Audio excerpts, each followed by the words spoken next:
Hello, അപ്പോൾ ഇന്നൊരു കുഞ്ഞു വീഡിയോ ആയിട്ട് വന്നതാണ്. വേറൊന്നുമല്ല, നമ്മുടെ ചെങ്ങന്നൂർ തന്നെ വളരെ പ്രശസ്തമായൊരു അമ്പലമാണ് തൃപ്പുലിയൂർ മഹാവിഷ്ണു ക്ഷേത്രം. അപ്പോൾ അവിടെ മകരമാസത്തിലെ കാവടിയായിട്ട് ഉത്സവമാണ് നടക്കുന്നത് ഇപ്പോൾ. അപ്പോൾ അതിൻ്റെ കാഴ്ചകളൊക്കെ ഒന്ന് നിങ്ങളുമായിട്ട് ഷെയർ ചെയ്യാമെന്ന് വിചാരിച്ചു. അപ്പോൾ ഞങ്ങളിത് അമ്പലത്തിൽ എത്തിയിട്ടുണ്ട്. ഞങ്ങൾ ഏകദേശം ഒരു 8 മണിയൊക്കെ കഴിഞ്ഞിട്ടാണ് കേട്ടോ വന്നത്. അതുകൊണ്ട് തന്നെ അമ്പലമൊക്കെ അടച്ചിട്ടുണ്ടായിരുന്നു, നട അടച്ചിട്ടുണ്ടായിരുന്നു, തൊഴാനൊന്നും പറ്റിയില്ല.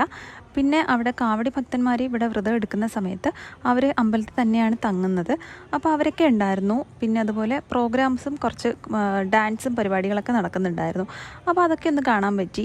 അപ്പോൾ ഇതൊക്കെയാണ് കേട്ടോ കാവടി. അമ്പലത്തിൻ്റെ ഫ്രണ്ടിൽ തന്നെ ഇങ്ങനെ ഒരുപാട് കാവടി നിരത്തി വെച്ചിട്ടുണ്ട്. അപ്പോൾ നല്ല രസമാണ് കേട്ടോ കാണാൻ. ഒരുപാട് പൂക്കൾ വെച്ചിട്ടുള്ളതും പിന്നെ മയിൽപ്പീലി വെച്ചിട്ടുള്ളതും ഒക്കെ ഉണ്ട്.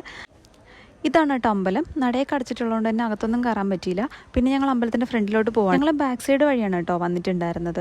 അപ്പോൾ ഇതുപോലെ സ്റ്റെപ്പൊക്കെ ഉണ്ട്. അങ്ങനെ അമ്പലത്തിലെ കാഴ്ചകളൊക്കെ കഴിഞ്ഞിട്ട് പിന്നെ ഞങ്ങൾ അവിടെ പ്രോഗ്രാം നടക്കുന്നുണ്ടായിരുന്നു, അത് കാണാൻ പോയി.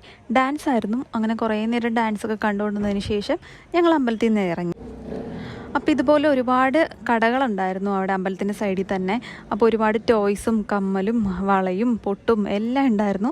അപ്പോൾ വെറുതെ അതെല്ലാം ഇങ്ങനെ എല്ലാ കടകളിലും കയറി ഇറങ്ങി ഇങ്ങനെ നോക്കി കേട്ടോ. അപ്പോൾ ഇതാണ് കേട്ടോ അമ്പലത്തിൻ്റെ ഫ്രണ്ട് വരുന്നത്. അപ്പോൾ അടിപൊളി ഒരു അമ്പലമാണ്. അവിടുത്തെ കാഴ്ചകളൊക്കെ കണ്ടിട്ട് ഞങ്ങളിങ്ങനെ ഇറങ്ങിയപ്പോൾ ഓപ്പോസിറ്റ് ഒരു കടയിൽ ഒരുപാട് കേക്ക് ഐറ്റംസ് ഇരിക്കുന്നുണ്ട് കേട്ടോ. പിന്നെ ഒന്നും നോക്കിയില്ല, ഒരു പീസ് റെഡ് വെൽവെറ്റ് വാങ്ങിച്ച് അതും കഴിച്ചിട്ട് ഞങ്ങൾ പോവാണ്. മകരമാസമായിട്ട് തന്നെ നല്ല മഞ്ഞുണ്ടായിരുന്നു കേട്ടോ. അങ്ങനെ അവിടുത്തെ കാഴ്ചകളൊക്കെ കണ്ട് ഞങ്ങളിങ്ങനെ പോവാണ്. അപ്പോൾ ഇത്രയുള്ള നമ്മുടെ കുഞ്ഞു വീഡിയോ എല്ലാവർക്കും ഇഷ്ടപ്പെട്ടെന്ന് വിചാരിക്കുന്നു. അടുത്തൊരു വീഡിയോ കാണുന്നവരെ ബായ്.